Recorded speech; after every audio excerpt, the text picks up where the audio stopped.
በቀልም እኮ ነው ተበቀለላቸው ተአምራዊ ውሃ እንደ ግድግዳ ሲቆም አይቷል this is miracle ካረለ ባይጽ እዚያ መጽሐፍ ቅዱስ ሚል ተራራው ላይ በጣም ትልቅ መናወጥ ነው ደመና ወረደ መብረቅ ወረደ እሳት ወረደ ይሄን ባዩ ጊዜ ፈሩ ሸሹ ይላል እና ሙሴ ምን አሉት መሰላችሁ በቃ አምነንሃል ከዚህ በኋላ እኛ ከእግዚአብሔር ጋር እንትን ማለት አንተ ስማና ንገረን ምክንያቱም በጣም ያስፈራ ነበር ተራራው ይናወጥ ነበር ይንቀጠቀጥ ነበር ከተማ ውስጥ ያሉ ሰዎች ከባድ ሰዎች ናቸው ኔፍሊሞችንም አይተናል በጣም ረጃጅም ሰዎችን አይተናል እኛ እነሱ ፊት እንዳንበጣን ይገሉናል ሙሴ እስካሁን ድረስ እውነት ነው ታምር አይተናል ግን አሁን ያየው ነገር ልክ አይደለም ይሉት ጩኸታችሁን ሰምቻለሁ መከራችሁን ሰምቻለሁ ጊዜው ደርሷል አሁን ላወጣችሁ መጥቻለሁ ለብዙ ጊዜ ተቸግራችኋል ጩኸታችሁ ሰምቷል አሁን ጽዋ ሞልቷል ጊዜው ደርሷል ስለዚህ ተዘጋጁ እግዚአብሔር ከዚህ ያስወጣችኋል አላችሁ መጽሐፍ ቅዱስ ሚል በዘበዛችሁ ይላል ካለቆቻቸው ከምን ወርቅን ሀብትም ይሄ ጌጣጌጦችን በዝብዘው ወጡ ይላል እግዚአብሔር ምንም ነገር ስታረግ ተአምር ብታረግባትን በትር በእጅ ያዝ ብሎታል በትር እኮ እጅ ላይ ያለ አንስተ ባህሩን ምታዋል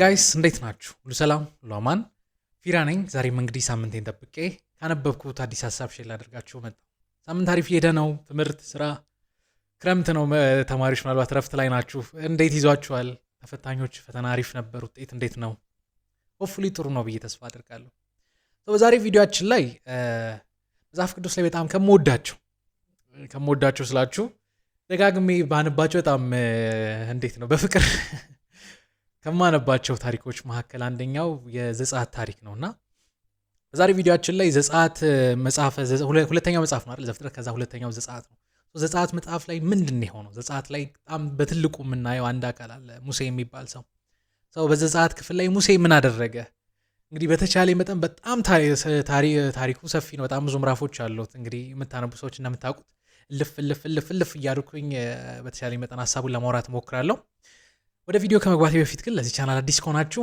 የቻናል በዋናነት ከመጽሐፍ ጋር የተገናኙ ሐሳቦችን ታሪኮችን እንዲሁም ደግሞ ከተለያዩ ፊልሞች ቁም ነገር የሚያነሱ ሐሳቦችን የምናወራበት ቻናል ነው እንደዚህ አይነት ኮንተንት ከተመቻችሁ ቪዲዮ ስለቅ እንዲደርሳችሁ ሰብስክራይብ እንዲሁም የደውላውን ምልክት በመጫን ቤተሰብ መሆን ትችላላችሁ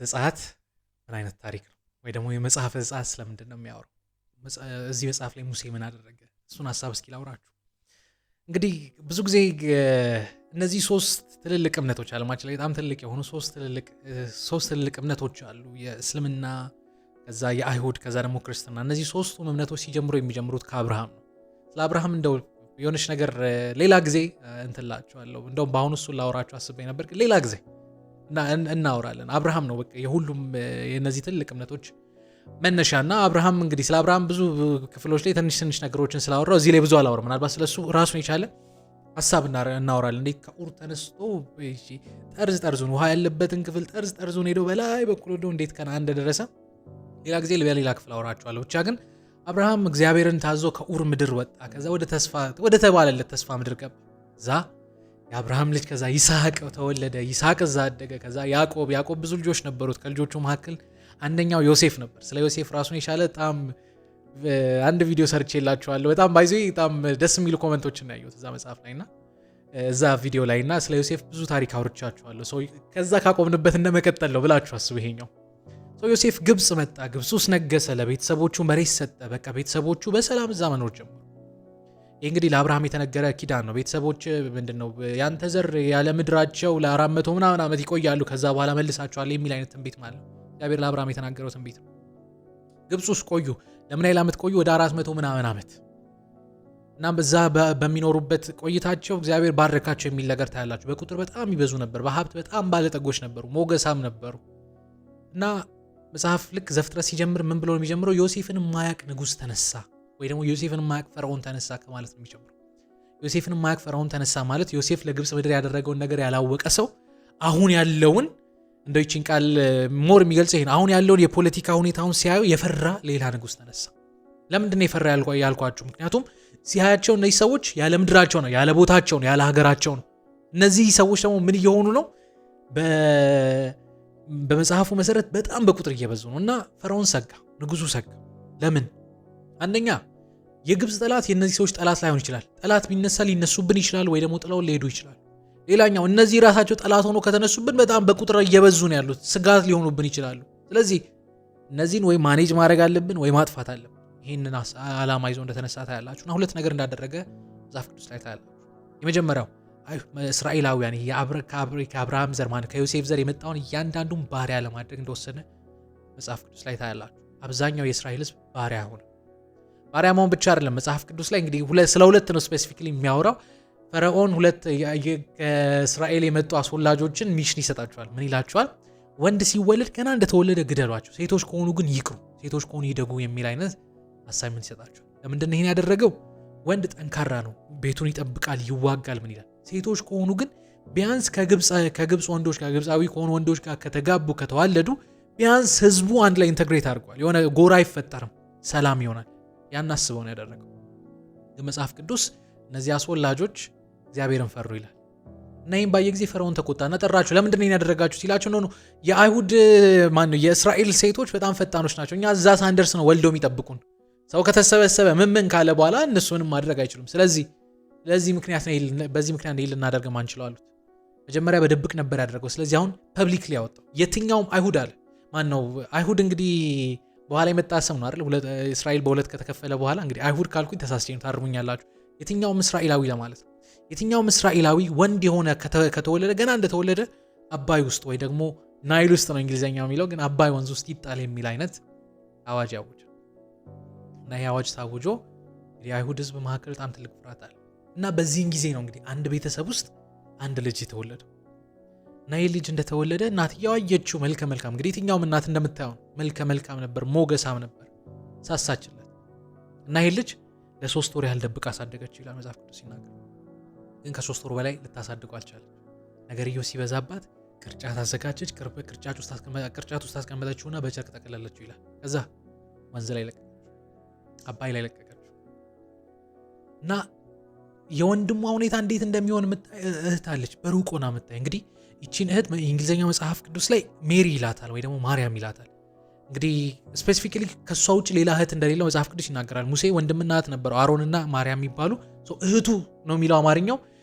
እንግሊዝኛው ደግሞ ማርያም ይላታል። አንዳንድ አዲስ ትርጉሞች ላይ ማርያም ብሎ ያስቀምጣታል። ብቻ ወንድሟን ከሩቅ ሆና ታየው ነበር እና በቅርጫት እየሄደ አጋጣሚ በዚያ ሰዓት የፈርዖን ልጅ ገላዋን ልትታጠብ ወደ አባይ እየመጣች ነበር።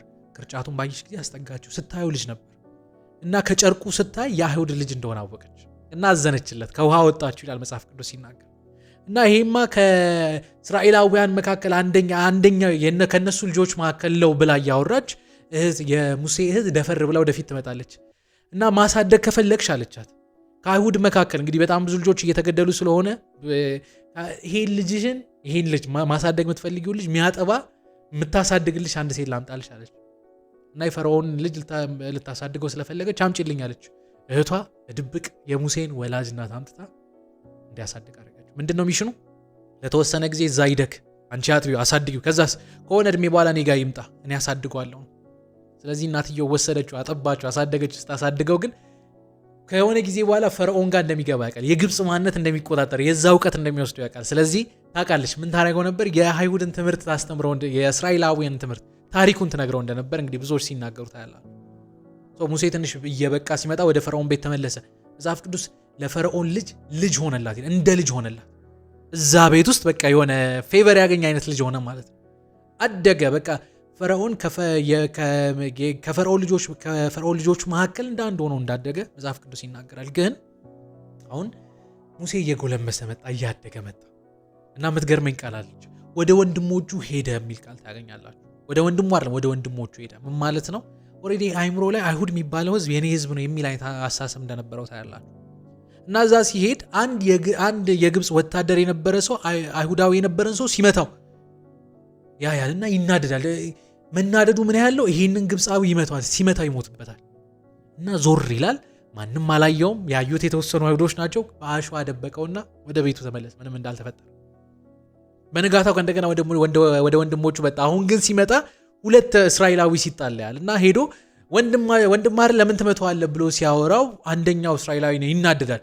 ምን አገባህ አንተን ማን ነው እኛ ላይ ጌታ ያደረገ? ወይስ ቺቃለች ከባድ ቃል፣ ትላንትና ያንን እንደገደልከው እኔን መግደል ፈለግ። ይሄን ሲሰማ ደነገጠ።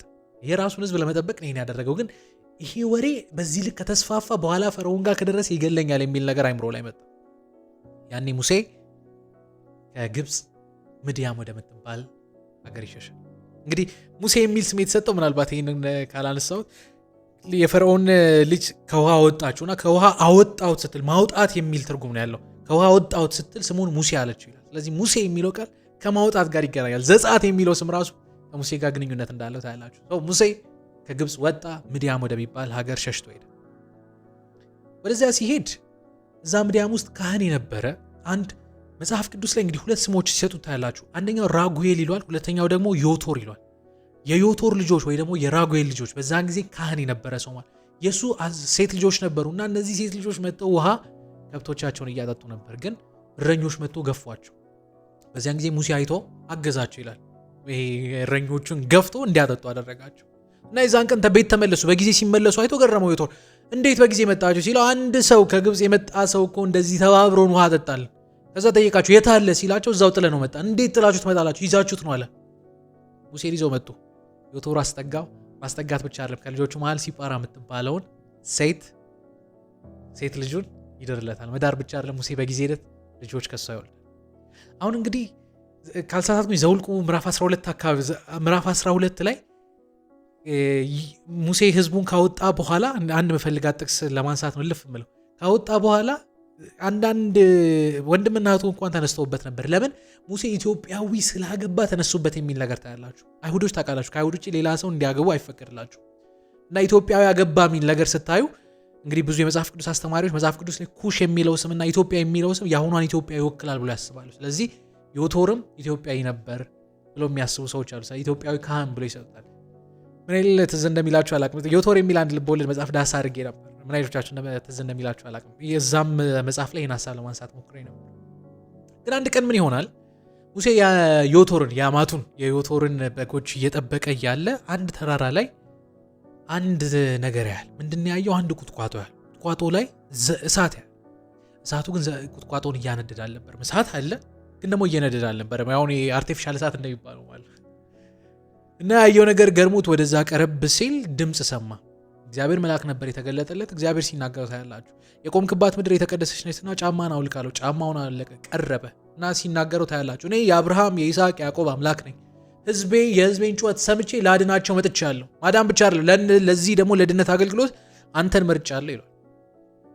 እና እርግጠኛ ነኝ ሙሴ ስለዚህ ነገር ትንሽ ኮንሰፕት ያለው ይመስለኛል፣ ግን ብዙም እንዳላወቀ እዛ ላይ ትረዳላችሁ። እስራኤል ጋር ሄደ ነፃ አውጣቸው ትለኛለህ፣ ማን ላከህ ቢሉኝ ማን ልበላቸው? እንግዲህ ብዙ ወሬ መሀል ላይ ያለ አንዳንድ እልፍ እያልኩ ማወር የላከህን እንዲበለ የላከኝ በላቸው። እኔ ያለውና የነበርኩ እኔ ነኝ የሚል ቃል ብሎ ሲናገር ታያላችሁ። እኔ ይቺ ቃሏን ስታዩት እኔ ላከኝ በላቸው የሚል ቃል ሲያወራ ታያላችሁ። ምንድነው የሚለው? እኔ ነኝ። ምንድነው ያለና የነበረ ላከኝ ካለ በኋላ እኔ ነኝ። እዛ እኔ ነኝ ያለው ላከኝ የሚል አይነት ነገር ሲናገሩ ታያላችሁ። አማርኛው ትንሽ ኮንፊውዝ ታደርጋለች። ወደ መጀመሪያው ቃል ስታዩ፣ ወደ አይሁድ ቃል ግን ስታዩ እኔ ያህዌ ነኝ ብሎ ሲናገሩ ታያላችሁ። አይሁዶች ከእግዚአብሔር ስም በጣም የሚፈሩት ስም ይሄ ነው፣ ያህዌ። ካልሳትኩኝ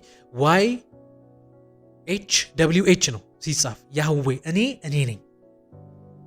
ይሄ ራሱን በራሱ ማንነት የገለጸ ማለት ነው።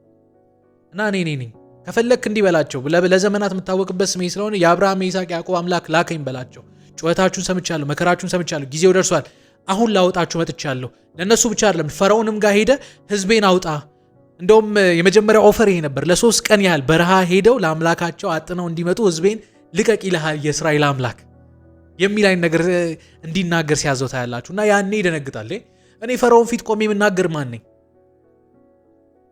አሁን ሙሴ ወደ ግብፅ መመለስ ያልፈለገ ሰው ከፈጣሪ ጋር እየተከራከረ እንዳላስቡ እስካሁን ድረስ ያወራሁትን አስቡ። አንደኛ ብሄድ አይቀበሉኝም፣ ማን ላከኝ ብላቸው ይሰሙኛል፣ እኔ ያህዌ ነኝ አሉ። ከዛ ደግሞ ፈርዖን ጋር መሄድ አልፈልግም፣ እኔ ምን ብዬ ነው መሄደው? ኖ በኃይል አወጣሃለሁ፣ በኩር ልጁን እገላለሁ እንኳን ብሎ ሲናገር ታያላችሁ። ሞገስ ሰጥሃለሁ። ከዛ ደግሞ እስራኤልን ተዘጋጁ በላቸው ብሎ ሲናገር ታያላችሁ። ባይቀበሉኝስ? እና ባይቀበሉኝ ሲለው እግዚአብሔር 3 ተአምር እንዲያሳይ ያደረገ። የመጀመሪያው በትርህን ጣላለሁ። በትሩን ሲጥል በትሩ ወደ እባብ ተቀየረ እና ሙሴ ራሱ ፈርቶ ሸሸ ይላል። እና ጅራቱን ሲይዘው ከእንደገና ወደ በትርነት ተቀየረ። ከእንደገና እጅህን አንሳ ብብቱ ውስጥ ከተታለው፣ ከተተው። ሲያወጣው ለምጽ ነበረው። ከእንደገና ከተታለው፣ ከተተው። ከእንደገና ሲመልሱ ኖርማል ሆነ። ውሃ ቅዘፍ አለው፣ ቀዘፈ። ውሃው ልክ መሬት ላይ ሲወድቅ ወደ ደም ይቀየር ነበር። ይህን ምልክት ለእስራኤላውያን አሳይ፣ ይሄ ምልክት ከእግዚአብሔር እንደላከኝ ምልክት ነው፣ ስለዚህ ተዘጋጁ፣ ራሳችሁን አዘጋጁ ነው። ፈርዖን ጋር ግን ሄደ ያመልከኝ ዘንድ ሕዝቤን ልቀቅ በለው። ሙሴ አሁንም አልፈለግም እና የመጨረሻው ኤክስኪዩዙ ምንድነች? እኔ እኮ ሰው ፊት መናገር አልችልም፣ ተብታባ ነኝ፣ አፈ ኮልታፋ ነኝ፣ ስለዚህ ሌላ ሰው ፈልግ ሲለው እግዚአብሔር የሆነ የተቆጣ አይነት ነገር ይመስላል። እሺ ወንድምህ አሮን ደህና እንደሚናገር አውቃለሁ፣ ስለዚህ እኔ ለአንተ ድምፅ እሰጥሃለሁ፣ አንተ ደግሞ ለወንድምህ ትነግረዋለህ፣ ወንድምህ ፈርዖን ፊት ይናገርልሃል እንዳለው መጽሐፍ ቅዱስ ታያላችሁ። ያኔ ሙሴ እንደ መስማማት ነገር አለ። ከዛ ወደ ቤቱ ተመለሰ። እንግዲህ በመሀል ላይ የተፈጠሩ ነገሮች ነበሩ፣ ግን እግዚአብሔር ጊዜው ሲደርስ እንዲህ አለው፣ ያንተን ነፍስ የሚፈልጉ ጠፍቷልና ወደ ግብፅ ሂድ፣ ለሕዝቤ ተናገራል። ሙሴ አለው። ይሄ ከሆነ ከጥቂት ጊዜ በኋላ እግዚአብሔር ለሙሴ ነገረው፣ ያንተን ነፍስ የሚፈልጉ ሰዎች ጠፍቷልና ሂድ አሁን ለሕዝቤ ተናገር፣ ሕዝቤን አዘጋጅ፣ ፈርዖን ፊት ቅረብ አለው። ሄደ። በመሀል እንግዲህ እግዚአብሔር ሊቀስፈው ነበር፣ ልጁ ስላልተገረዘ ሚስቱ ልጁን ገርዛ እንዳስመለጠችው መጽሐፍ ቅዱስ ይናገራል። ስለዚህ እስራኤል መሀል ሄደ እና እግዚአብሔር ጩኸታችሁን ሰምቷል አላቸው። ለብዙ ጊዜ ተቸግራችኋል፣ ጩኸታችሁ ሰምቷል፣ አሁን ጽዋ ሞልቷል፣ ጊዜው ደርሷል፣ ስለዚህ ተዘጋጁ፣ እግዚአብሔር ከዚህ ያስወጣችኋል አላቸው። ማን ላከ? የአብርሃም ይስሐቅ ያዕቆብ አምላክ። ምን ምልክት ታሳያለህ? ምልክቱን አሳያቸው። ከዛ ፈርዖን ጋር ገባ። ፈርዖን ሆይ እንግዲህ ስማ፣ የእስራኤል አምላክ ሕዝቤ ለ3 ቀን ያህል ምድረ በዳ ለ3 ቀን ያህል ተጉዞ እንዲያጥንልኝ እንዲያመልከኝ ልቀቀው፣ ከዛ ይመለሳል የሚል አይነት ነው እንግዲህ የመጀመሪያ ኦፈር። በኋላ ፈርዖን እየጠነከረ ሲመጣ ነው በቃ ልቀቅ የሚል ነገር እየሄደ የመጣው እና ፈርዖን ይህን ሲሰማ እንደተናደደ መጽሐፍ ቅዱስ ይናገራል። ምን አለ? ይሄ ህዝብ በጣም ሰነፍ ህዝብ ነዋል። እንደውም እስካሁን ድረስ ተቸገርን ነው አይደል ብላችሁ የምታስቡት፣ ከዚህ በላይ ችግር ላሳያችሁ አላቸው። እና ምን አደረገ መሰላችሁ? አብዛኛው አይሁዳዊ ጡብ ይሰራ ነበር እና ጡብን ለመስራት ገለባ ያስፈልገው ነበር። ይሄን ገለባ የፈርዖን ሰዎች ያመጡላቸውና በዚያ ገለባ ጡብ ይሰሩ ነበር። እና ምን አለ? ይህን ሰነፍ ህዝብማ ስራ ማስተማር አለብኝ ብሎ እንግዲህ እና አምላኬና አምልክ አይደል ያላችሁት፣ ስንፍናችሁ ይዟችሁ። ስለዚህ ምን አለ? ገለባውን እናንተ ራሳችሁ ሰብስቡ፣ አንደኛ፣ ሁለተኛ ጡቡን ስሩ፣ ሶስተኛ ደግሞ በየቀኑ እንዲሰሩ የሚሰጣቸው ኮታ አለ። ለምሳሌ 10 ጡብ መስራት ካለባቸው ገለባውን ፈልገው ጡብ ሰርተው እስቲል 10 መሙላት አለባቸው። ካልሆነ ይመጣሉ፣ ካልሆነ ይቸገራሉ። እና ይህን ሲያዩ ይበልጥ ህዝቡ ተቆጣ። ማን ላይ ነው የተቆጣው? ሙሴ ላይ። ተቸግረን ነበር፣ አዎ፣ ግን ቢያንስ ይሻል ነበር፣ ከዚህ ይበልጥ ጭንቁስ ከተትከን ብለው ሲቆጡ ታያላችሁ። ያኔ ሙሴ እግዚአብሔር ላይ ጮኸ። ይህን ህዝብ ይበልጥ እንዲሰቃይ ነው እንደ የላከኝ። ከእንደገና እግዚአብሔር ልኳል። ይሄ ምንድነው? ማስጠንቀቂያ ብለህ ላክለት። ኢማጅን፣ ይበልጥ ማስጠንቀቂያ። ይሄን ህዝብ ማትለቅ ከሆነ እግዚአብሔር በብርቱ ክንድ እገለጥብሃለሁ። ከዛ እምቢ ሚልህ ከሆነ ምልክት አሳየው፣ በትርህን ጣልለት እሱ ጋር። ከዛ ሙሴ ይመለሳል። ከእንደገና አስጠነቀቀው። እምቢ ሲለው በትር ጣለ። ፈርዖን ብዙ አልገረመውም። በዛ ጊዜ አስማተኞች ነበሩ። እነሱም እንደ ሙሴ በትራቸውን ጣሉ፣ ወደ እባብ ተቀየረ። ግን የሙሴ በትር የነዛን በትር ዋጠቻቸው ብሎ መጽሐፍ ቅዱስ ይናገር ታያላችሁ። ራቱን ያዘው፣ እንደገና ወደ በትርነት ተቀየረ። ምንም አልገረመውም ንጉሱ። ከዚህችም አልቆጠረም ፈርዖን ማለት ነው። ሙሴ ተመለሰ። እግዚአብሔር እንዲህ አለው፣ አሮንን ንገረው፣ የግብፅ ምድር ላይ በትር ያለው ውሃ ላይ በትርን አንሳ አለው። አሮን እንደተባለው በትሩን አነሳ። ግብፅ ውስጥ የነበረው ውሃ ሁሉ ወደ ደም ተቀየረ። እንደው አንድ እንትን ቀርታ ነበር። በጣም የሚገርማችሁ ነገር የጉድጓድ ውሃ ነበር። ስለሱ ሀሳብ እንትላችኋለሁ። ብቻ ብዙ ግብፅ ውስጥ የነበሩ እያንዳንዱ ውሃ አካላቶች ወደ ደም ተቀየሩ። ውሃ ውስጥ፣ ባህር ውስጥ፣ ወንዝ ውስጥ የነበሩ ነገሮች እያንዳንዱ መሞት እንደጀመሩ መጽሐፍ ቅዱስ ይናገራል። እና ይህን ሲያይ ፈርዖን አስማተኞቹን ጠራ። እናንተ እንዴት ነው ማድረግ ትችላላችሁ ሲላቸው፣ የጉድጓድ ውሃ ነበር፣ እዛ ላይ ሞከሩት። እነሱ ውሃን ወደ ደም ቀየሩ። የቀረችው ነበረች፣ እሱን አደረጉ። ይበልጥ አባሱት። ፈርዖን ልቡ ደነደነ። መጽሐፍ ቅዱስ እንግዲህ እግዚአብሔርም ልቡን አደነደነ ነው የሚል ነገር ታያላችሁ። ግን ሊበልጥ ልቡ ደነደነ። ምንም አልመሰለም። 7 ቀን ሆነ፣ 1 ሳምንት ማለት ነው። እንግዲህ ከዚህ በኋላ ውሃ ወደ ደም የተቀየረው ውሃ ወደ ኋላ ተመልሶ ይሁን አይሁን አናግም፣ ግን ተመልሷል ብዬ ገምታለሁ። ምክንያቱም ሁለተኛውን እግዚአብሔር ነገር እንዲያነሳ ነግሮታል። አሁንም ሄደ። አስለቀውም ወይ ይህን ህዝብ አልለቅም። ስለዚህ አሮን ከእንደገና ስራ ምን ጓጉንቸር እዚህ ህዝብ ላይ እንዲለቀቅ እጅህን አንሳ ነው። በትሩን ያዘ፣ እጁን አነሳ። ጓጉንቸር ማለት እንቁራሪት ማለት እና እንቁራሪት እንደ ጉድ ፈሉ።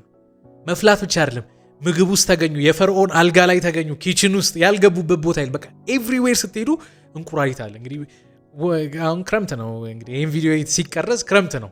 ይሄ መች እንደምታዩት እርግጠኛ አይደለሁም፣ ግን ይሄ ቪዲዮ ክረምት ላይ እንኳን የሆነ ስታዩ ትፈራላችሁ አይደል? ኤቭሪዌር እንቁራሪት አለ። ፈርዖን ምንም አልገረውም። ጠራ አስማተኞችን። ማድረግ ትችላላችሁ አላሉ። አሁን እንችላለን ብለው እነሱ ይበልጥ አበዙት እንቁራሪቱ። ከዛ አሁንም ቆየ። በጣም ቀን እየገፋ በመጣ ቁጥር አበዙት ነው እንጂ አቮይድ ሊያደርጉት አልቻሉም። እኔ እኮ ትክክለኛ አስማተኛ ነዛ የሚያደርገው አቮይድ ማድረግ ሲከብዳቸው ጠራቸው ነው ሙሴ። እሺ ይኸው ተስማምቻለሁ፣ አምላካችሁን እንድታመልኩ ለ3 ቀን እለቃችኋለሁ፣ ግን ደግሞ እነዚህ ጓጉንቸር እንዲጠፉ አድርጉ። ሙሴ ደስ አለው፣ ተመለሰ፣ ወደ አምላኩ ጸለየ። ከዛ ጓጉንቸሮቹ ሞቱ። ሲሞቱ እንደሆነ ታውቃለች፣ ተከማቹ። አፈር ሲከማች ታውቃላች፣ ክምችት ነው ያሉት። ከዚህ የተነሳ ግብጽ ገማች የሚል ነገር ሁላ ታገኛላችሁ። ሰላም ሲሆን ፈርዖን ከእንደገና ልቡ ደነደነ፣ ሀሳብ ቀይሬያለሁ። ይሄ የሆነ እንግዲህ 10 የተለያዩ ነገሮች ተፈጥሯል። ሁሉም ውስጥ አልገባም። ቅማል ለቆባቸው ነበር፣ በእባጭ ተመተው ነበር። ምንድነው በጣም የሚገርመኝ ነገር አለ። የእስራኤላውያን የነበሩበት ባሪያውን የነበሩበት ከተማ አለ። ያ ከተማ ብርሃን ይሆንና ግማሽ ጨለማ ይሆን ነበር ማለት በአንድ እርምጃ ብርሃን ውስጥ በአንድ እርምጃ ጨለማ ውስጥ ነው ማለት። እንደዛ እስኪሆን ድረስ ተአምራት ሆኖ ነበር። ፈርዖን ችግር ሲበዛበት ጸልዩ እሺ ለቃቸዋለሁ ይላል፣ ሲመለስ እምቢ ይላል። አሁን የመጨረሻ ኦፈር ላይ እየመጡ ነው። አሁን ለ3 ቀን አይደለም ያመልከኝ ዘንድ ይልቀቅ ነው፣ በቃ መለቀቅ ነው። ይሄ ኦፈሩ እንደዛ ነው። እዛ እግዚአብሔር የመጨረሻው መቅሰፍት ይለቅ አሰበና ሙሴ እንዲህ አለው፣ ይህን ህዝብ ሰብስብ፣ ህዝብህን ሰብስብ እና በግና ፍየል አዘጋጁ። እንግዲህ ታዋቂው ባህል ከዚህ ነው የመጣው። በግና ፍየል አዘጋጁ፣ ለ14 ቀን ያህል በደንብ ያዙት። ከዛስ በምላችሁ ቀን በጉን ረዱት፣ ደሙን ያዙት። ከዛስ በዚያ ደም ጎበንና መቃናችሁን ጎበንና መቃን ይሄ ቤቱ ስገቡ ከላይ ያለና ጎን አለ አይደል? ጎበንና መቃናችሁን ቀቡ። ለምን? ምክንያቱም በዚህ ምሽት የሞት መልአክ ይለቀቃል። ጎበንና መቃኑ ላይ ደም ካለ ያልፋል፣ ማያልፍ የሌለበት ቤት ግን ይገባል፣ በኩር ልጅ ይገላል። ይህንን ነገር ህግ ይሰጣችሁ። ይሄ ህግ በነገራችን ላይ እዛ ብቻ አይደለም። በጉን ካረዳችሁት በኋላ በጉን እቤት ወስዳችሁ ብሉት፣ ስጋው እንዳያድር ብሎ እንደነገራችሁ ታያላችሁ። እንዳይቀቀል ተብሏል፣ በጥሬ እንዳይበላ ተብሏል፣ ህግ አለው። ዳቦ ደግሞ እንዲወስዱ ተነግሯል፣ በዳቦ እንዲበሉ ተነግሯቸዋል። ግን ዳቦ ውስጥ እርሾ እንዳይገባ ያው እንግዲህ ህግ አለ የአይሁዶች ህግ። ዳቦ ውስጥ እርሾ አይገባ፣ ምግቡ መቅረት የለበትም፣ ከቀረ ግን ይቃጠል። ይህ ህግ አለ። ከዛስ ማታውኑ ተዘጋጁ፣ እንደሚሄድ ትራቭል እንደሚያደርግ ሰው ልብሳችሁ ምናችሁን አዘጋጁ የሚል ትእዛዝ ሰጠው። ህዝቡ እንደተባለው አደረገ። ጎበንና መቃኑ ላይ ቀባ። የዛን ቀን ምሽት የሞት መልአክ ገባ። ግብጽ ውስጥ በጣም ትልቅ ለቅሶ ሆነ። ለምን? በየቤቱ እየገባ የመጀመሪያ ልጅ ይገል ነበር። ከገደላቸው ሰዎች መካከል አንደኛው የፈርዖን የበኩር ልጅ ነው። ፈርዖን ተነግሮታል፣ ይሄ ማታደርግ ከሆነ ግን በኩር ይሞታል ተብሏል። በጠዋት ሲነሱ ህዝቡ አለቀሰ። ማልቀስ ብቻ አይደለም፣ ፈርዖንም ላይ ጮኸ። ፈርዖንም ተናደደ። ከዛ የእልህ ነው ውጡልኝ ነው ያላቸው። መፍቀድ አይደለም፣ ውጡልኝ ላያችሁ አልፈልግም ነው ያላቸው። በእልህ በንዴት በሐዘን ውስጥ ሆነ። ከዛ መጽሐፍ ቅዱስ ምን ይላል? አሁን በኩር እንደሞተ ሲያዩ አይሁዶች እስራኤላውያን ተፈርቷል። ምን ይላሉ? ጌታ ከሆኑባቸው እነሱ ባሪያ ሊሆን ከአለቆቻቸው እስኪችን ወርቅ ልውሰዳት ሲሉ ውሰድ ብቻ ምን በልኝ ውጣልኝ። መጽሐፍ ቅዱስ ምን ይላል? በዘበዛቸው ይላል። ከአለቆቻቸው ወርቅን ሀብትም ይሄ ጌጣጌጦችን በዝብዘው ወጡ ይላል። በችግር የነበረ ህዝብ እንግዲህ እንደተባለላቸው በክብር ወጡ። መንገድ ጀመሩ።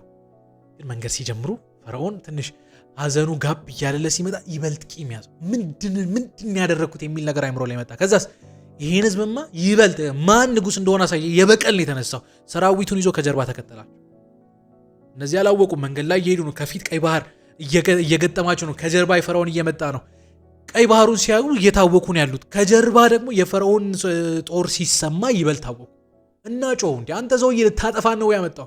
መሄጃ እንኳን የለም ለዚህ ሁሉ ህዝብ የሚሆን መርከብ በሉት ምንም የለም ያሻግ ልታጠፋ ነው የመጣው። ሙሴ ተረበሸ። ወደ ባህሩ ሲቀርቡ እና ወደ እግዚአብሔር ጮኸ። እንዴ ልታጠፋ ነው የመጣው? ህዝቡ ፌር የሆነ ጩኸት ነው ያለው። ኢማጂን ሲመልሳቸው እንደበፊቱ ያደርጋቸው እና ወደ እግዚአብሔር ሲጮህ እግዚአብሔር ነው ያለ። ለምን ወደ እኔ ትጮኻለህ? እግዚአብሔር ምንም ነገር ስታደርግ ተአምር ብታደርግባትን በትር በእጅ ያዝ ብሎታል። በትር እኮ እጅ ላይ ያለ አንስተህ ባህሩን ምታዋል። አንስቶ ባህሩን መታው። እንግዲህ ባህሩን ሲመታ ሁለት ነገር ነው የሆነው። ብዙ ጊዜ ፊልሞች ላይ ሚስ አንደርስታንድ ሲፈጠር ያለው እንግዲህ መጽሐፉ እንደዛ አይደለም የሚለው እንዲሁ ላንሳ ብዬ ነው። ሁለት ነገር ሆነ። አንደኛ ከሰማይ ትልቅ ደመና ወረደ ይላል። ደመናው እስራኤላዊና ግብጾች መካከል ነው። ማለፍ አልቻሉም። ይሄ መንገዳቸውን ኮንፊውዝ አደረገ ማለት። ሁለተኛ ከምስራቅ በጣም ትልቅ ንፋስ ነፈሰ ይላል። ማታው ሙሉ ነው የነፈሰው። በጣም ትልቅ ንፋስ ነፍሶ ነው ባህሩን ምሽቱ ሙሉ ነፍሶ ባህሩን ወደ ሁለት ቦታ የከፈለው፣ ደረቅ ምድር የወጣው። በአንድ ፊልም ላይ ነው ክፍል አይደለም ያለው ማለት ንፋስ ነው የከፈለው። እሺ ሳይንቲፊካሊ ሳማው ሴንስ ይሰጣል። እንደዛ ከሆነ አለፈ። ልክ ባህሩ እንደተከፈለ ወጡ። እነሱ ልክ እግራቸው ባህር ውስጥ ግማሽ መንገድ ደረሱ። ደመናው ተነሳላቸው። ግብጾች ገቡ። ይህን ሲያዩ ፈርዖን እንግዲህ የእልህ ተከትሏቸው የግማሽ መንገድ ያርቀት አለ። እነዛ ሲወጡ የፈርዖን ሰራዊት መሃል ደርሱ። እዛ እግዚአብሔር እንዳለ አሁን ተነስተ አንሳና ከእንደገና ባህሩን ምታለው። ባህሩን ሲመታ ውሃውን እንደ ግድግዳ የቆመ ውሃ ከእንደገና እንደ ምድር የሚባለው እንደወረደባቸው ታያላችሁ። ይሄ ነገር በቃ እንግዲህ አይሁዶችን ሆናችሁ አስቡ። ጠላቶቻቸው ለመጨረሻ በቀልም እኮ ነው ተበቀለላቸው። ተአምራዊ ውሃ እንደ ግድግዳ ሲቆም አይቷል። this is miracle ካረለ ባይጽ በዚህ ደስታ ውስጥ ሆኗል። ግን ይሄ ደስታ በጣም በሚያሳዝን ሁኔታ ለ3 ቀን ብቻ ነው የቆየው። ከ3 ቀን በኋላ አይሁዶች እጃቸው ላይ ያለው ውሃ አለቀ እና አንድ ውሃ አገኙ። ግን ደግሞ ውሃው ማራ ነበር፣ ይመር ነበር። ማራ የሚል ቃል ታገኛላችሁ። እና ሙሴ ላይ ጮኸ፣ አንተ ሰውዬ በበረሃ ያመጣህን በጥም ልትገለን ነው? እኔ ማግሮመረማቸው እኮ አይደለም እንትን የሚለኝ፣ ሲያግሮመርሙ ሁሌ የሚያነሷት ነገር አለች። በግብጽ ብንሆን ይሻል ነበር የሚል አይነት ነገር ይናገራል። በቃ እዛ ሽንኩርትና ዱባ ነበር ይበሉት፣ ሽንኩርትና ዱባችን ይሻለን ነበር የሚል አይነት ነገር ሲያወሩት ያላል። እና እግዚአብሔር ያዘዋል፣ እንጨት ያነሳል፣ ውሃው ሲከት ውሃው ጣዕሙ ይቀየራል። የሚመረው ውሃ የሚጠጣ ውሃው። አሁንም የእስራኤል መንገድ ላይ ይሄዳል። ሲሄድ ሙሴ ይናደዳል፣ እግዚአብሔርን ያናዱታል፣ ከእንደገና ይመለሳሉ። በቃ ህይወታቸው እንደዛ ነው። መንገድ ላይ የሄዱ ራባቸው፣ ራበን አሉ፣ መና ተሰጣቸው። መና ማለት ምንድን ነው? ይተኛሉ፣ ጠዋት ከመሬት ነው የሚያፍሱት። እንግዲህ ገንዘብ ምግብ ከመሬት አይገኙ ይባላል። እነዚህ ከመሬት ነበር ሲያፍሱ ነበር። ይህ ሁሉ ሆኖ እንግዲህ የእስራኤል ህዝብ እውነት ነው እንግዲህ በባህርነት መቆየታቸው ብዙ ነገራቸውን ወስዶባቸዋል። ግን አንዴ ሲያግሮመሩ፣ አንዴ ሲመለሱ፣ አንዴ እንትን ሲል በእንደዚህ አይነት ህይወት ውስጥ ነበር ሲያልፈ ነበር። ይህ ሁሉ ሆኖ መንገድ ላይ አንድ ያልጠበቁት ነገር ይፈጠራል። ምንድን የተፈጠረው?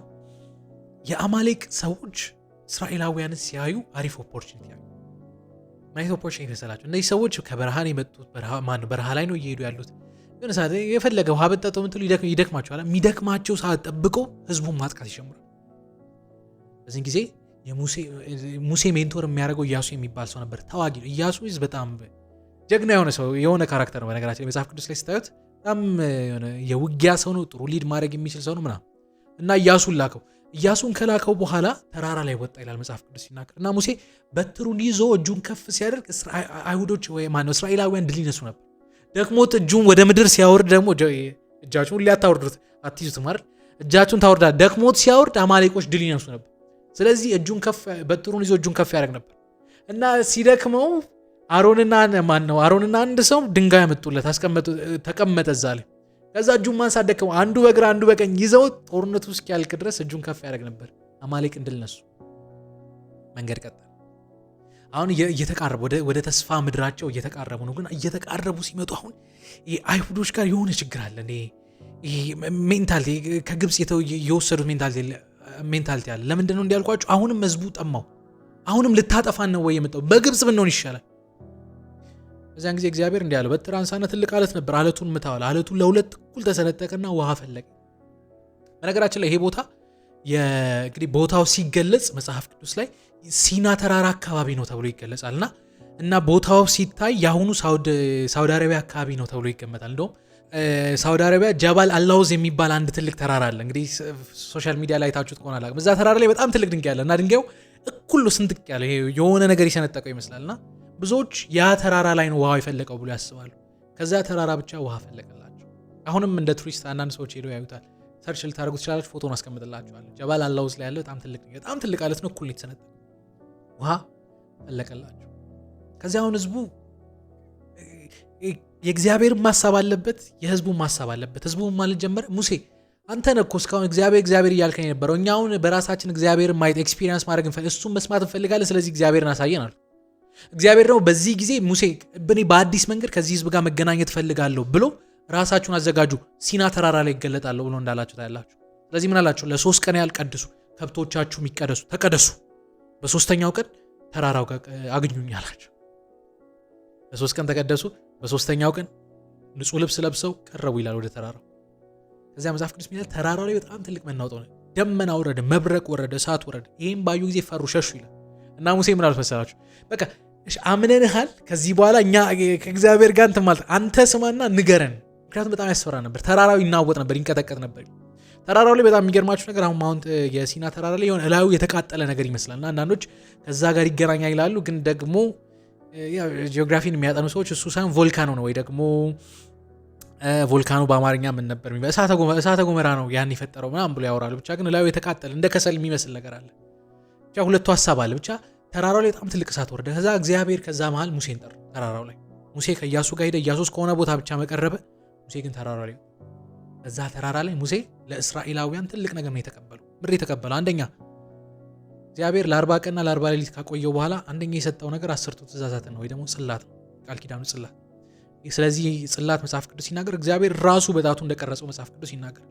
10ቱን አትስረቅ፣ አትግደል ምናምን የሚሉት ማለት። ሁለተኛ ስለ ቃል ኪዳን ምንድነው? ስለ ቤተ መቅደሱ ከዚህ በፊት አውርቻችኋለሁ። ስለ ቤተ መቅደሱ እግዚአብሔር ነገረው። ቤተ መቅደሱ በምን አይነት መንገድ መሰራት አለበት፣ ርዝመቱ ስፋቱ እንዲሁን። ከዛ ስለ ቃል ኪዳን ታቦት ውስጥ ምን መሆን አለበት እግዚአብሔር ያን ነገር ነገረው። ይሄ ሁሉ ሲሆን 40 ቀን 40 ሌሊት አልፎ የእስራኤል ሕዝብ ግን 40 ቀን 40 ሌሊት ሙሴ ሲጠፋ ተነሱ። ይሄ ሰውዬ በቃ ሞቷል። ከዛ ሌላ እንኳን አይደለም አሮን ነው ተወካይ የነበረው በዛን ጊዜ ሙሴ ሲሄድ። ከግብፅ ያወጣን አምላክ ነው ብለን እንድናመልከው ጣዖት ስራልን አሉት። አስጨነቁት ሲል መጽሐፍ ቅዱስ ይላል ጌጦቻችሁን አምጡ አለ። አቀለጠና ጥጃ ሰራ። እና ጥጃ መስራቱ ብቻ አይደለም እኔ እንትን ያልኩት አንደኛ ቢሰራ እንኳን ሴንስ የሚሰጠው ሙሴን ቢያመልኩት እኔ ብዙ እንትን አይለኝም። ምክንያቱም ሙሴ ላይ የሆነ ነገር ሲደረግ አይቷል። ጥጃን የሰራው አንደኛ። ሁለተኛ አሮን ከሰራ በኋላ ምን አመሰላችሁ? ከግብፅ ምድር ያወጣችሁ አምላክ ይሄ ነው ብሎ ወደ ጥጃው ያሳያችሁ። ህዝቡ ጥጃውን ማምለክ ጀመር። ደግሞ ሲያመልኩ ይሄ ሴክሹዋል ነገር አለው፣ ይጠጣሉ ምናምን እንደዛ ነበር። የአሮን ምን አይነት ሞራል እንደተሰማው እንግዲህ ዜና ያውቃል። ከግብፅ ያወጣችሁ ይሄ ነው። እሺ እስከባድ ቃል ሙሴ ከ40 ቀንና ከ40 ሌሊት በኋላ ሲመለስ ከአሮን ጋር ከኢያሱ ጋር ሲመለስ ድምፅ ሰማ። ኢያሱ አረ የዘፈን ድምፅ አለ መምጣታችን አወቁ መሰለኝ አይነት ነገር ያወራል። ሙሴ ግን ነው ይሄ የዘፈን ድምፅ ነው። ሲወርዱ ይበልጥ ዘቅጠው አገኛቸው። እዛው መሆን አንድ ነገር ዘቅጠው። ሙሴ ተናደደ፣ ጽላቱን ሰበረው። በዚያን ጊዜ ጌጡን አፈረሰ። ይሄ ምንድነው ከወርቅ የተሰራውን ጌጥ አቀለጠው። እንደውም ሰባብ ወደ ፓውደር ቀየረና ጠጡ አላቸው። የቁጣ አሮን ላይ ተጮኸበት። እንዴት ምን አይነት ማለት ነው ያመጣብን? ከዛ ህዝቡን ደግሞ ጠራቸው። ከእግዚአብሔር ጋር ልታመልኩ ከእግዚአብሔር ጋር ልትተባበሩ የምትፈልጉ ኑ አላቸው። ያመጹትን ገደላቸው ይላል መጽሐፍ ቅዱስ። ወደ 3000 የሚሆን ሰው እዛ ጋር ተገድሏል እምቢ ብለው። ኢማጂን ይሄን ሁሉ ታምር አይቶ ሰው እንደዛ ሲያስብ። በዚያን ጊዜ ሙሴ የመገናኛ ድንኳን የምትባል ድንኳን ሊትራሊ ክሬት አድርገው ነበር። ሰው ሙሴ ከእግዚአብሔር ጋር ሊትራሊ የሚያወራበት ከሰፈር ውጭ ተከለ ይላል። ለምሮ ከሰፈር ውጭ የተከለው እንግዲህ እኔ ሲገባኝ ሙሴ እዛ ቤተ መቅደሱ ሲገባ ደመና ይወርድ ነበር። ደመና ሲወርድ የእግዚአብሔር ክብር ነበር የሚወርዱ። ያልተቀደሰን ህዝብ እግዚአብሔር ይቀስፍ ነበር። ተቀደሱ የሚላቸው ለዚህ ነው። ከጥቂት ቀናት በፊት ጣዖት ስላመለኩ ለዛ ብሎ ወደዛ ጠጋ ያደርገው ይመስለኝ ከሰፈር ራቅ ያደርገው ይተክለው ነበር። እግዚአብሔርን የፈለገ ወደዛ ሄድ ነበር የሚል ነገር ታያላችሁ። ዘጸአት ምዕራፍ 33 ላይ ያለ ሀሳብ ነው ማውራት። የአይሁድ ህዝብ ንስሐ ገባ። እንደገና እግዚአብሔር ፊት ተመለሱ። ከዛ ሙሴ እግዚአብሔርን ለመነው። ምንድነው ይሄን ልመና እንዲያነሳ ያደረገው? እግዚአብሔር በጣም አዝኗል። ምን አለው? መልአክ እልክላችኋለሁ አለ። ይሄ ህዝብ በቃ እኔም ፎር ግራንትድ ነው እንደ ቀላል ነገር ነው እየሰራ ያለ። ስለዚህ ታምር የሚሰራ መልአክ ከፊታችሁ ልካለሁ፣ ጠላቶቻችሁን ይመታላችኋል፣ መንገድ ያሳያችኋል። ስለዚህ ተዘጋጁ፣ መልአክ እልክላለሁ ሲለው ሙሴ አንተ ካልወጣ ለምን እንወጣለን? ያ መልአክ አይደለም ፈልገው ራስህን ነው የምንፈልገው ብሎ ሲሟገተው ታያላችሁ። መንገዳቸው ላይ በነገራችን ላይ መጽሐፍ ቅዱስ ምን ያመስላችሁ? እግዚአብሔር ቀን ቀን በደመና አምድ ይመራቸው ነበር። ደመና ሊትራሊ እየሸፈነ ይመራቸው ነበር። የት መሄድ እንዳለባቸው ያሳያቸው ነበር። ማታ ማታ ምድረ በዳ ነው፣ እባብ ጊንጥ ምናምን የሚባለው አሉ። የሚፈሩት አንድ ነገር አለ፣ እሳት። ማታ በእሳት ይመራቸው ነበር። ሙቀት መልአክ እመራለሁ እልክላቸው ሲል ነው አንተ ከሌለህ እኛ አንፈልግ። መልአክ ታምር ሊሰራ ይችላል፣ ያንተ መገኘት ነው ለእኛ ህይወት የሚሆነን ብሎ ሲከራከረው ታያላችሁ። እና እግዚአብሔር እንዲህ አለው ሙሴ ጨምሮ ጠይቀው ክብርህን አሳየን ብሎ እንደጠይቀው ታያላችሁ። እና እግዚአብሔር እንዲህ የኔን ክብር የኔን ፊት አይቶ ማንም ሊኖር አይችልም፣ ጀርባዬን ግን አሳያለሁ፣ ተራራ ላይ እወጣለሁ። እንደገና 40 ቀን 40 ሌሊት እዛ ላይ ቆይ። እንግዲህ በድንጋይ ውስጥ ሆነ የእግዚአብሔርን ክብር እልፍ እንዳለ መጽሐፍ ቅዱስ እንግዲህ ነገር ጀርባውን አየ ይላል። ከዛ በዚያ አዲስ ህግ ተቀበለ። ከዛ 10ቱን ትእዛዛት የመጀመሪያውን ህግ በራሱ እጅ እንደቀረጸ መጽሐፍ ቅዱስ ይናገራል። ሙሴ ወረደ፣ ህዝቡ አሁን ጉዞ ይቀጥላል። በዚህ መሃል በጣም ብዙ ነገር ተፈጥሯል። እንግዲህ ሁሉንም ላወራችሁ አልችልም። አንድ ለምሳሌ ህዝብ ሙሴ ላይና አሮን ላይ ተነስቶበት ነበር። ለምሳሌ አሮን ላይ ተነስቶበት ነበር። ለምንድን ነው አሮን ካህን የሆነው? ለምንድን ነው እሱ ህዝብ ፊት ቆሞ የሚናገረው? እንግዲህ ተናጋሪ ነው ብያችኋለሁ አይደል? ለምንድን ነው እሱ የሆነው? እኛም መሆን እንፈልጋለን አሉ። እና እግዚአብሔር ምን አለ? ከ12ቱም ነገድ 12 ነገድ ማለት የያዕቆብ ልጆች ናቸው። ከ12ቱም ነገድ አንዳንድ ሰው አምጡና በትር አምጡ፣ እንጨት አምጡልኝ አለ። እንጨት አመጡለት። ከዛ እንዴ ታቦቱ ፊት ይቀመጥና ነገ በጠዋቱ ምልክት የታየበት እንጨት ያ ዘር የካህን ዘር ይሆናል ተባለ። አስቀመጡ። የሌዊ ዘር የአሮን ዘር ምን ያመሰላችሁ? የሱ በትር ጠዋት ሲያዩት ለመለመች ይላል። መለምለም ብቻ አይደለም ፍሬ አበባ ወጣች ይላል። አበባ ወጣ ብቻ አይደለም ፍሬ ነክ ተገኘባት ይላል። ደረቅ እንጨት ጠዋት ሲገኝ እና እግዚአብሔር ይሄ ለክህነት ምልክት እንዲሆን ታቦት ውስጥ የቃል ኪዳን ታቦት ሳጥን ውስጥ ይቀመጥ ተባለ። 10ቱ ትእዛዝ አለ። ሁለተኛ ደግሞ እግዚአብሔር መና የአንድ ቀን ምግብ ነው። ከአንድ ቀን በላይ ከቆየ ይሸታል፣ ይተላል። መናን እዛ ውስጥ አስቀምጡልኛል ለምልክት በምድረ በዳ አብልቻቸዋለሁ ለማለት። ከዛ ሶስተኛ ደግሞ እንጨቱ ለክህነት አሮንን እንደመረጥኩኝ የሌዊ ዘር እንደተመረጠ ይቀመጥ ተባለ። አስቀመጡት። ቃል ኪዳን ታቦት ውስጥ እነዚህ 3 ነገሮች አሉ። ሌላኛው ሙሴ ላይ የተነሱት ወንድምና እህቶቹ ናቸው፣ አሮንና ማርያም። ለምን ኢትዮጵያዊ ታገባለህ ብሎ አይሁድ እርስ በርስ ነው የሚጋባው። ከዛ ደግሞ ከእግዚአብሔር ጋር ያለው ሪሌሽንሺፕ አስቀናቸው። በተለይ ደግሞ ማርያም ነብይ እንደነበረች ይነገራል። እሱ ደግሞ ወንድሙ ደግሞ ካህን ነው እና እግዚአብሔር ወደ ታቦቱ ጠራቸውና ፊት ለፊት ተናገራቸው። ከእናንተ ማን ነብይ ቢኖር በራእይ በህልም እናገራል። ከሙሴ ጋር ግን ፊት ለፊት ሰው ከባልንጀራ ከጓደኛው ጋር እንደሚያወራ ፊት ለፊት ነው ማውራው። እሱን አትናገሩብኝ ብሎ እግዚአብሔር ፕሮቴክት እንዳደረገው ታያለ። በዚህ ሁሉ መከራ ውስጥ የተስፋይቱ ምድር ጋር ደረሱ። ብዙ ወራት አልፈዋል። ብዙ ወራት ደርሷል። ያ ቦታ በተለያዩ ሰዎች ተከቧል። ማለት ከተማውን ኦልሬዲ ተወርሷል። እና እግዚአብሔር አሁን ጊዜው ደርሷል ተዘጋጁ አላቸው። ህዝቡን አዘጋጀ እና ሙሴ 12 ሰላዮችን ላከ ወደ ከተማውን እንዲያጠኑ ቼክ እንዲያደርጉለት እና 12ቱ ሰላዮች ሲያዩ ከተማው እግዚአብሔር እንደተናገረው እንግዲህ እግዚአብሔር ሲያወጣቸው ማርና ወተት የምታፈልቅ ምድር ብሎ ነው። ማርና ወተት የምታፈልቅ ምድር ማለት ለምለም ነች፣ ለከብት ይመቻል፣ በረከት አለው፣ እንደዛ እንደማለት። ሲሄዱ 12ቱም ተመለሱ እና ለሙሴ ነገሩት። እግዚአብሔር እንዳለው ነው፣ በጣም ለምለም ነው፣ ለመኖር ይመቻል፣ ጥሩ ቦታ ነው አሉት። ግን ደግሞ 10ሩ ምን ይላል? ከተማ ውስጥ ያሉ ሰዎች ከባድ ሰዎች ናቸው። ኔፍሊሞችንም አይተናል፣ በጣም ረጃጅም ሰዎችን አይተናል። እኛ እነሱ ፊት እንዳንበጣን ይገሉናል። ሙሴ እስካሁን ድረስ እውነት ነው ታምር አይተናል፣ ግን አሁን ያየው ነገር ልክ አይደለም ይሉታል። ከነዛ መሃል ከ12ቱ መሃል 2ቱ ግን እምቢ አሉ። 2ቱ ደግሞ ካሌብና ኢያሱ ናቸው። ኢያሱ ያው ከሙሴ ጋር አንደኛው ካሌብ ነው። ካሌብና ኢያሱ ኖ እውነት ነው ኔፍሊሞች አሉ፣ እውነት ነው ትልቆች አሉ፣ እውነት ነው ምድሩ ማርና ወተት የምታፈልቅ ነች፣ ግን ይህን ሁሉ ታምር አይተንማ ሞኛ ነውንም እግዚአብሔር አሳልፎ ይሰጠናል አሉ። እና ይሄ ህዝብ መካከል መታወቅ ሆነ። በጣም በሚያሳዝን ሁኔታ ህዝቡ 10ሩን ሰው አመነ። በቃ ሙሴ አንሄድም አሉ። እግዚአብሔር ተቆጣ። በ40 ቀን ሊወረስ የሚችል ምድር 40 ዓመት ምድረ በዳ ቆያቸው። ይሄ በጣም ትልቅ ችግር ፈጠረ። 40 ዓመት ሙሉ መቆየት ይማጭም 40 ቀን ሊወረስ የሚችል እና ምድረ በዳ ላይ ሲቆዩ ከእንደገና 40 ዓመት በተለይ ማለቂያው ሰዓት ላይ ህዝቡ ሙሴ ላይ ተነሳ። እንዴ ቶሎ እናስገባቸዋለን ብለህ እኮ ምድረ በዳ ላይ ገደልከን ሲሉት ሙሴ እንትን ይላል። ምንድነው የእናንተ ጥፋት ነው ብሎ ሊያስረዳቸው ይሞክራል። ያኔ እግዚአብሔር ይቆጣና መርዛማ የሆነ እባብ ይልቅባቸው። በጣም ብዙ ሰዎችን ገደለ፣ ብዙ ሰዎችን ነደፈ እና ህዝቡ ንስሐ ሲገባ ሲመለስ እግዚአብሔር ፊት ሙሴ ጸለየ። ከዛ ከነሐስ እባብ ሰራና ሰቀለ ይላል። ይሄ እንግዲህ በኋላ ብዙዎች ከክርስቶስ ታሪክ ጋር ያገናኙታል እና መጽሐፍ ቅዱስ ይላል ሄዶ ነሐሱን ያየ ሰው ከእባቡ መርዝ ይድን ነበር ይላል። ይሄ የመጨረሻው እንግዲህ ሙሴ ከነሱ ጋር እየነበረ የመጨረሻው ሚራክል 40 ዓመት በተጠናቀቀ ጊዜ ተዘጋጁ አላቸው። ግን እግዚአብሔር አንተ አትገባም አለው። አንድ ተራራ ላይ ውጣ አለው። አየው፣ ከሩቅ ተሳለመው። አዲሱን እግዚአብሔር እንግዲህ እሰጣቸዋለሁ ያለውን ከተማ። ከዛ ህዝቡን ባረከው። ለእናንተ ይሄ ቃል ብዙ ጊዜ ይታወቃል። ይስሩን ሆይ በደመናት ላይ ለረድኤትህ መሄድ ምናምን የሚል ጥቅሶች፣ እንደ እግዚአብሔር ያለ ማንም የለም የሚል ጥቅስ ካያችሁ ከዚህ ነው የተወሰደው። ህዝቡን ባረከ፣ ከተማውን አየ፣ በሩቅ ተሳለመ። ከዛ ሙሴ ሞተ ይላል። እስከ ዛሬ ድረስ በትሩም የሙሴ ማጽም አልተገኘም። እንግዲህ ቢያገኙት አስቡ ምን አይል ሊያመልኩ። አይሁዶች በጣም ለሙሴ ትልቅ ቦታ ነው ያላቸው። እሱን እንዳይደል ያዩት እንደሚችሉ ለዛ ብሎ ይመስለኛል እግዚአብሔር ምን ተናገረ። ከሱ በኋላ ኢያሱ መጣ። ኢያሱ ደግሞ ተዋጊ ነው፣ ከተማዎችን እየተዋጋ እንግዲህ ኢያሪኮ በጩኸት ፈረሰ እና የሚል ካያችሁ የኢያሱ ታሪክ ነው። በኢያሱ ዘመን የሆነ ነገር ነው። የሁሉ ነገር ከሆነ በኋላ ዘጸአት አልፎ እግዚአብሔር እንደተናገራቸው የተስፋይቱ ምድር እንዳስወረሳቸው ታያላችሁና ዘጸአት መጽሐፍ በጣም በቃ እንዴት ልበላችሁ ግራፊክ ስለሆነም ብዙ ጊዜ በአይሁድ እንፈርዳለን እንጂ አንዳንዴ የአይሁድ ላይፍ ስታይል የኛ ላይፍ ስታይል አንዳንዴ እምነት ላይ ብዙ ነገሮችን እንደክማል። እንደዛ እኮ ይህን አይቶ እንላለን። መጽሐፍ ቅዱስ የኛን ዘመን ሲያወራ በድሮ ዘመን ያሉ ሰዎች እናንተ ዘመን የሚኖሩትን እናንተ ያያችሁትን ለማየት ይፈልጋሉ ይላል ጳውሎስ ሲናገር። እንደው የእናንተን ዘመን በሩቅ ተሳልሞ አልፎታል ና ብሎ ሲያወራ ታያላችሁና የታሪክ አይምሮ ላይ በጣም ይቀራል። ዘጸአት መጽሐፍ በጣም ከምወዳቸው መጽሐፎች መካከል አንደኛው ነው። እኔ እንግዲህ ዛሬ ያነበብኩት ይህን ሀሳብ ሼር ላደርጋችሁ አሰብኩ። ቪዲዮ እንዴት አያችሁት? ይህን መጽሐፍ ያነበባችሁ ዘጸአት መጽሐፍን ያነበባችሁ ሰዎች እንዴት አዩ? ምን ቀረ? እቺ ብትጨምር የምትሉኝ ነገር ካለ ኮመንት ሴክሽን ላይ አስቀምጡልኝ። እኔ ጋር ግን በዚህ ሳምንት የነበረን ቆይታ ይህን ይመስላል። ቀጣይ ሳምንት እንዲሁ በአዲስ ሀሳብ በአዲስ ቪዲዮ እንገናኛለን። ቀጣይ ሳምንት ሰዎች ይበላል። መልካም ሳምንት።